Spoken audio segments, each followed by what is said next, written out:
Allez, bonjour et bienvenue sur la chaîne de Monkey EDC. Une petite vidéo aujourd'hui vite faite pour vous présenter un petit produit que vous connaissez peut-être déjà, plus de nom, puisqu'il est connu et cette marque est connue et reconnue en France entière.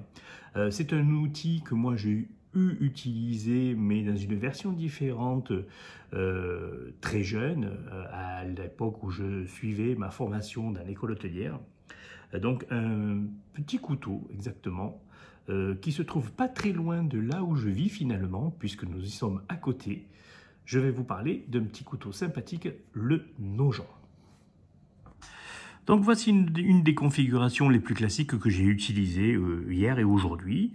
Enfin, plutôt aujourd'hui, puisque hier j'ai fait l'acquisition de ceci, que je voulais vous montrer, ce petit Nogent, le Pocket, qui est en fait tout simplement tiré du couteau d'office Nogent, 3 étoiles, que l'on connaît partout, et ils l'ont transformé en une version 2 clous pour pouvoir en faire un couteau de poche, d'où son nom de Pocket. Alors, celui-ci est en manche à hêtre, on va le trouver décliné en plusieurs coloris et plusieurs essences de bois. On est sur un tarif très intéressant. On tourne aux alentours celui-ci, je crois que c'est 14 €. C'est un petit peu plus cher qu'un Opinel. Il y a un peu moins de finition, enfin, ou de, comment ça s'appelle, de technicité qu'un Opinel, puisque là, nous sommes tout simplement sur une version à friction, 2 clous, classiquement. Alors, à savoir que ce n'est pas véritablement un 2 clous, puisqu'il y a ici un système d'axe avec vis, pour pouvoir resserrer facilement l'axe, afin d'avoir une meilleure friction au niveau de l'ouverture et de la fermeture, ce qui permet de le maintenir. Selon que le bois travaille avec l'humidité ou qu'il ne travaille pas avec l'humidité.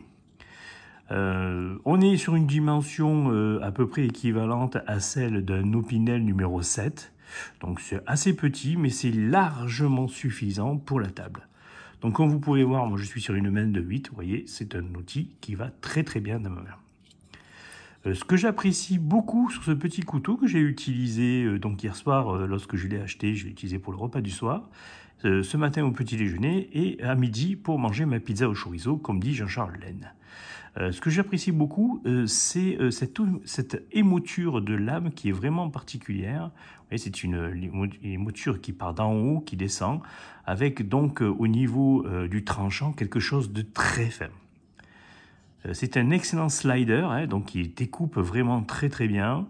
On est sur une lame inox pour ce modèle-là, et un bois en hêtre, mais ça je crois que je vous l'avais déjà dit.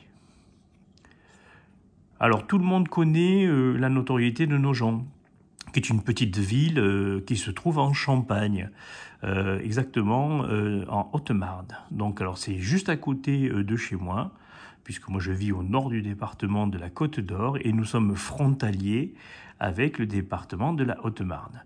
Donc lors d'une visite hier pour l'ouverture du patrimoine, on s'est arrêté à Logrand et on est allé jusqu'à Nogent pour visiter le musée de la coutellerie. Alors, coutellerie, qui était un musée de coutellerie plutôt sur la coutellerie d'art. Il y avait aussi beaucoup, en fait, de tout sur Nogent, sur la ville de Nogent. On ne trouve pas que du couteau, ils ne fabriquent pas que du couteau, ils fabriquent aussi tous les outils tranchants, que ce soit pour de la chirurgie, ou des ciseaux, ou tout autre objet coupant. Voilà. Avec une petite connotation un petit peu... il y a beaucoup d'artisans d'art qui se sont installés sur Nogent. Et Langres, étant la sous-préfecture, une ville à côté, a aussi en son sein beaucoup de sous-traitants pour la fabrication des objets comme ça, de couteaux, chirurgie, ciseaux, j'en passe les meilleurs. Alors Nogent est connu aussi dans le domaine de la cuisine, puisque moi je sais que lorsque j'ai commencé mon école hôtelière, j'avais acheté une mallette de couteaux avec un assortiment de différents couteaux utiles pour la cuisine.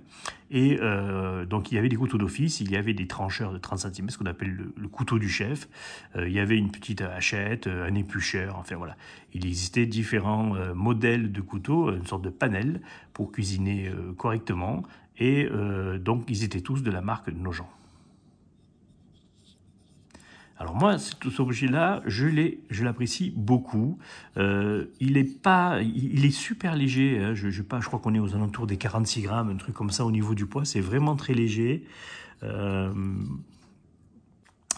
alors, j'ai pas trop trouvé de caractéristiques techniques sur le type de lame que c'est. Je sais que simplement c'est de l'acier inoxydable qui a suivi un trempage bien particulier. Maintenant, je n'ai pas le nom exact du type d'acier qui a été utilisé. Pour le bois, lui, donc c'est bien du hêtre. Ça, après vérification, il n'y a pas de souci. On voit après, au niveau des finitions, vous voyez ici, il y a un petit trou.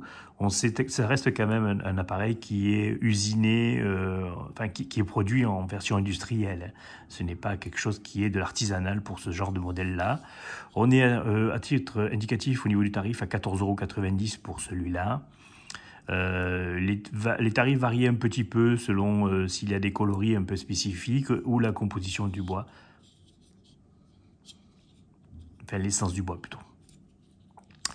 Voilà donc pour ce petit couteau qui m'a suivi donc une bonne partie de la journée hier et aujourd'hui. Voilà, une jolie petite découverte. Alors je ne suis pas le premier à en parler, hein. Je me rappelle il y a déjà très longtemps, comment il s'appelle, Chris Jones en avait déjà parlé sur sa chaîne et avait montré toutes les qualités que pouvaient être faites avec ce produit-là, essentiellement destiné à l'alimentaire, hein. On ne va pas aller couper des arbres avec ça. C'est vraiment destiné pour la table et pour les petites actions de cuisine en camp. Ça peut très bien faire l'affaire comme couteau d'office. Pour m'accompagner donc avec ceci, on va retrouver donc tout simplement une Casio, vous la connaissez, c'est la Casio qu'avait déjà présenté Green Spider, il en a refait une revue il n'y a pas très longtemps sur une vidéo retour d'expérience sur différents modèles. Une paire d'écouteurs filaires pour mon iPhone, un briquet Zippo, un petit, comment ça s'appelle, Space, voilà, donc petit stylo pressurisé, Fisher Spence, voilà. Ce petit porte-carte là bien sympathique que j'ai trouvé ça sur AliExpress. Voilà, on est sur une structure toute en aluminium. Ici on a un petit peu une sorte de cuir qui est plutôt de bonne facture et qui vieillit assez bien pour ce produit là. Voilà, donc c'est essentiellement pour mettre quelques billets et puis quelques cartes de crédit, pièces d'identité, permis de conduire nouvelles normes, tout rentre dans ce modèle là. Voilà, il y a été fourni avec un petit passant ici, une petite corde pour pouvoir le choper au fond de la poche. Voilà, c'est un produit que moi je trouve très sympa. C'est de l'aluminium, hein, tout le cadre est fait en aluminium, voilà, avec donc une bande élastique ici en plastique, et puis ici une partie cuir pour pouvoir y glisser une carte. Moi j'y ai glissé simplement des petites lingettes, mais on peut y glisser une carte. Et puis ceci qui est tout simplement le Laserman Rebar, voilà, dans une version un peu kaki militaire. Voilà, ce qui s'assort bien avec, qui est assorti avec la montre et puis avec le côté laiton des autres produits. Voilà, une pince que je trouve assez sympathique. Par rapport à la bonde, celle-ci, donc on a les mâchoires qui sont amovibles. Donc en cas d'usure, vous pouvez changer les mâchoires sur cette pince-là et la forme du bec est un petit peu différente. Voilà, ce qui peut résoudre les problèmes si jamais que j'avais eu lorsque vous, avec la rive ou des choses comme ça, lorsque les mâchoires de pince sont incorporées à la tête de pince, c'est assez compliqué, après il faut repasser. Il faut l'envoyer à un service après-vente, là vous pouvez simplement changer les mâchoires. Donc dessus on va retrouver une lame, un coupe-sangle, enfin un coupe-corde sangle, une lame lisse, on va retrouver un décapsuleur, un tournevis cruciforme. Enfin, j'imagine que vous connaissez déjà la composition. Voilà, ici on a une scie, donc on a le cruciforme ici. Ici on va avoir l'ouvre-boîte. De l'autre côté, hop, la lame lisse.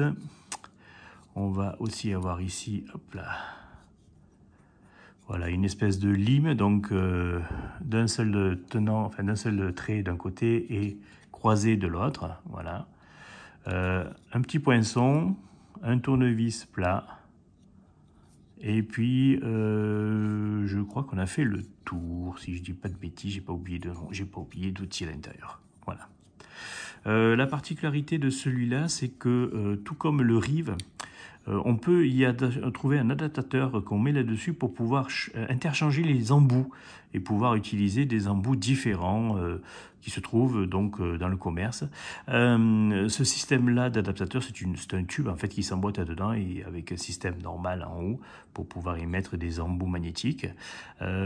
C'est proposé par Laserman aussi, c'est en supplément. Il n'est pas fourni avec le couteau. Quelques parties sont comment ça s'appelle, verrouillables avec ce petit principe-là de compression. Voilà, vous appuyez pour déverrouiller. Hop.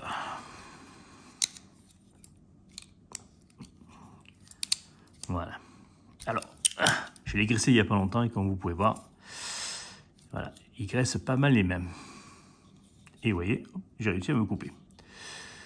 Voilà donc le Rebar, un petit outil multitool bien sympathique à porter au quotidien dans son étui ou en fond de poche. Il est un peu lourd pour être du fond de poche, mais vous pouvez le mettre en étui, en ceinture. Moi, c'est comme ça que je le porte ou alors au fond du sac. Je vous remercie pour le visionnage. Si vous avez des questions, des commentaires, n'hésitez pas. Et puis, si vous avez l'occasion de croiser ce joli petit instrument, n'hésitez pas. Moi, j'ai trouvé ça bien sympathique. Bonne journée à tous.